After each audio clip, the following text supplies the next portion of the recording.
به نام خدا، درود و وقت بخیر. در ادامه بحثمون راجع به انتگرال توابع مختلط وارد یه بخش دومی میشیم که در واقع سری ها و اینجا سری لوران و مانده ها هست، نظریه مانده ها. یک بخش بسیار مهم هست که در محاسبه انتگرال توابع مختلط خیلی به ما کمک میکنه. قبل از اون نیاز هست که یک سری مطالب رو خدمتتون از ریاضی یادآوری بکنم. یه مفهومی داشتیم به اسم سری توانی. سری توانی حول نقطه Z0 برای تابع FZ به این شکل نوشته میشد که البته شرایطی هم نیاز هست این سری باید همگرا باشه. حالا در بحث مباحث مربوط به همگرایی سری ها یک بحث شعاع همگرایی داشتیم و این داستان‌های مربوط به همگرایی که ما از این جزئیات دیگه میگذریم، اینا رو دونسته فرض می‌کنیم برای شما و حالا فقط اینجا حالا اگر این سری در واقع با شعاع همگرایی R همگرا باشه یه FZ میشه و به این میگن سری توانی FZ حول نقطه Z0.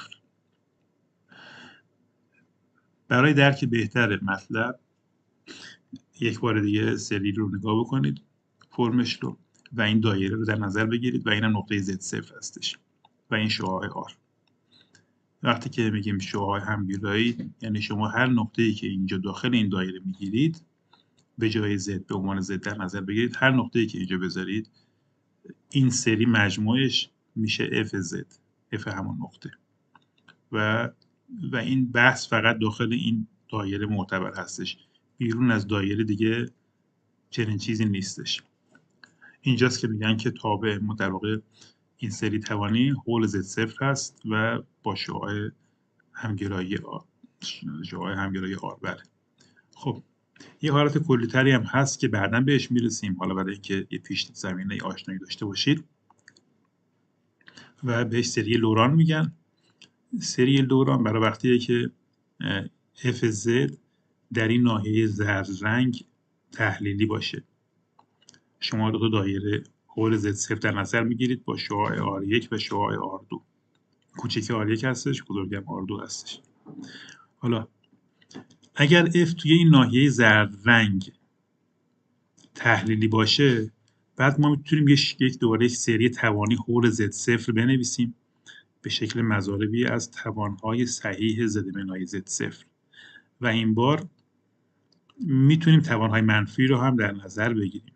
عرض کردم توانهای صحیح یعنی این n میتونه عدد منفی هم باشه، در واقع این عامل زدمنهای Z0 توی مخرج ظاهر میشه. AN ها هم که اعداد مختلط هستن و ثابت هستن، وابستگی به Z ندارن، اما این قسمت هم که دیگه عامل زدمنهای Z0 هست. به زبان ساده تر بخوایم بگیم، وقتی که میگیم سری همگرایی حول Z0، شما یه سری دارید از توانهای صحیح عامل زدمنهای Z0 به این شکل. این سری لوران هست که حالا در ادامه بهش میرسیم و این هم سری حالا توانی هستش که بالا باز ما اینا رو کاملتر میکنیم. در واقع این ویدیو یک مقدمه هست از بحث سری ها و جزئیات تکمیلی رو شما در ریاضیات قبلا دیدید. این یه تعمیمی از اون هستش. حالا باز یه مقدار جزئیات بیشتری هم هست که ما از اونها هم میگذریم، فقط بحث مهندسی هست که ما با این مفاهیم آشنا باشیم و بتونیم این سری ها رو محاسبه کنیم. خب حالا فرض کنید که شما FZ-تون شرایطی داشته باشه بتونید براش یک بسط به این ترتیبی که ملاحظه میکنید بنویسید. این هم یک سری توانی حول Z0 هستش که در واقع همون سریه بودش که اینجا بازش کردیم دیگه. نگاه کنید یه لحظه، این سیگما هست دیگه. شما اول به n بدید 0، این میشه A0، توان 0 هم که میشه 1 میشه A0. به n بدید 1 میشه A1 زدمنهای Z1 به توان 1 دیگه همون زدمنهای Z1 2 و الی آخر. پس این سریه همینی میشه که الان دارم برای شما راجبش بحث میکنم. میشه این سری.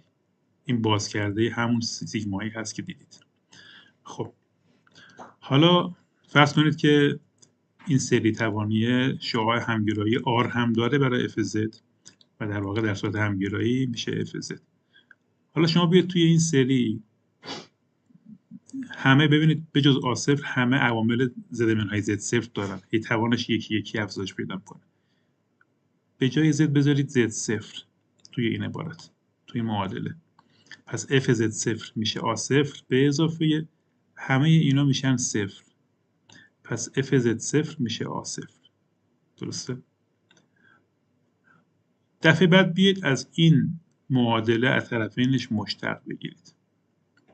عرض کردم که ما فرض میکنیم این شرایط رو داره، از f میتونید مشتق بگیرید. f پرین z دوباره مشتق بگیرید بر حسب z. ببینید این که عدد ثابت هست صفر میشه و به همین ترتیب دیگه با همون فرمول های مشتق گیری که آشنایی دارید به این ترتیب به این سری میرسیم. و از جمله اول صفر میشه تو اینجا، جمله دوم ثابت میشه، بقیه هم دوباره یک سری مضارب زد منهای زد صفر میشن. دوباره بعد از اینکه این کار رو کردید به جای زد بذارید زد صفر. همه این جمله ها صفر میشن از جمله دوم به بعد، فقط همین میمونه. پس آی1 میشه f پرین زد صفر. باز همین فرآیند رو تکرار کنید. بازم از این سری توانی که اینجا هست، سری باز شده، مشتق بگیرید، مشتق دوم به این ترتیب، یعنی از همین بالای مشتق بگیرید دوباره و باز در انتها به جای زد بذارید زد صفر و خواهید داشت که 2a2 مساوی است با f زگان زد صفر.